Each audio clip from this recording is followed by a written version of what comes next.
அஸ்ஸலாமுஅலைக்கும் viewers, welcome to ஏஃப் சமையல். இன்றைக்கி நம்ம இந்த வீடியோவில் என்ன பார்க்க போகிறோம் அப்படின்னு பார்த்தீங்கன்னா, காரசாரமான மீன் குழம்பு எப்படி செய்கிறது அப்படிங்கிறத பற்றி தான் நம்ம இந்த வீடியோவில் பார்க்க போகிறோம். வாங்க நம்ம வீடியோக்குள்ளே போய் பார்க்கலாம்.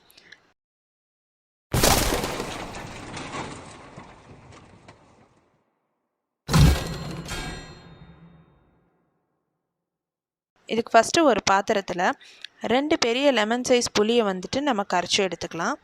நல்லா கரைச்சி புளி தண்ணியை எடுத்துக்கலாம்.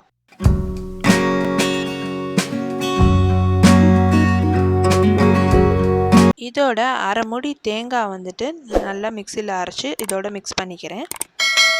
5 மீடியம் சைஸ் தக்காளி அரைச்சி இதோட ஆட் பண்ணிக்கிறேன்.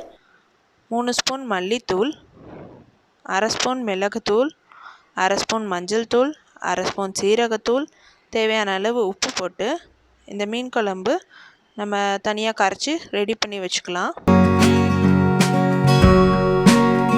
இப்போ அடுப்பில் பாத்திரம் வச்சு அது நல்லா ஹீட் ஆனதும் நம்ம நல்லெண்ணெய் ஆட் பண்ணிக்கலாம். 5 டீஸ்பூன் நல்லெண்ணெய் ஆட் பண்ணியிருக்கேன். நல்லா ஹீட் ஆனதும் கடுகு அரை டீஸ்பூன், வெந்தயம் அரை டீஸ்பூன், ஜீரகம் அரை டீஸ்பூன், கருவேப்பிலை ஒரு 20 லீஃப் ஆட் பண்ணியிருக்கேன். இது நல்லா பொரிஞ்சு வந்ததும் நம்ம நைஸாக சாப் பண்ணி வச்சுருக்கிற 4 மீடியம் சைஸ் வெங்காயம் ஆட் பண்ணியிருக்கேன். இதோட நம்ம பூண்டு, ஒரு பெரிய பூண்டு நைஸாக சாப் பண்ணி வச்சுருக்கேன், அதையும் ஆட் பண்ணிக்கலாம். பச்சை மிளகாய் 5 ஆட் பண்ணியிருக்கேன்.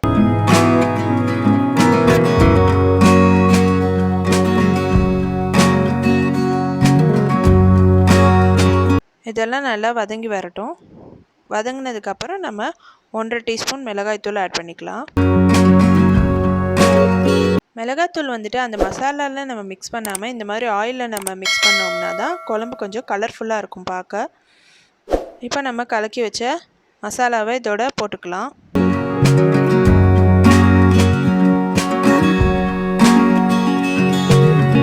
இப்போ இது நல்லா கொதிக்கட்டும். இதுக்கு தேவையான அளவு உப்பு போட்டிருக்கோம். இந்த மீன் குழம்பு கொதித்து வரட்டும். மீன் குழம்பு வந்துட்டு ரொம்ப கொதிக்க விட்டுறாதீங்க. கொதிச்சா கருப்பு கலரில் ஆகிடும், கலர் மாறிடும்.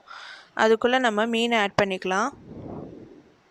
மீனை ஆட் பண்ணி ஒரு 2 நிமிஷம் கொதிச்சா போதும். இந்த பாருங்கள், ரெடி ஆகிடுச்சு. இதே மாதிரி நீங்களும் ட்ரை பண்ணி பாருங்கள், கண்டிப்பாக உங்களுக்கும் பிடிக்கும். எங்கள் வீடியோவை லைக் பண்ணுங்கள், ஷேர் பண்ணுங்கள், கமெண்ட் பண்ணுங்கள். கீழே இருக்கிற சப்ஸ்கிரைப் பட்டனையும் கிளிக் பண்ணி வச்சுக்கோங்க. பக்கத்தில் இருக்கிற பெல் ஐக்கானையும் கிளிக் பண்ணி வச்சுக்கோங்க. நாங்கள் போடுற வீடியோஸ்லாம் உங்களுக்கு நோட்டிஃபிகேஷனில் ஆட் ஆகிட்டே வரும். எங்கள் வீடியோவை ஸ்கிப் பண்ணாமல் பார்த்ததுக்கு ரொம்ப தேங்க்ஸ். நன்றி.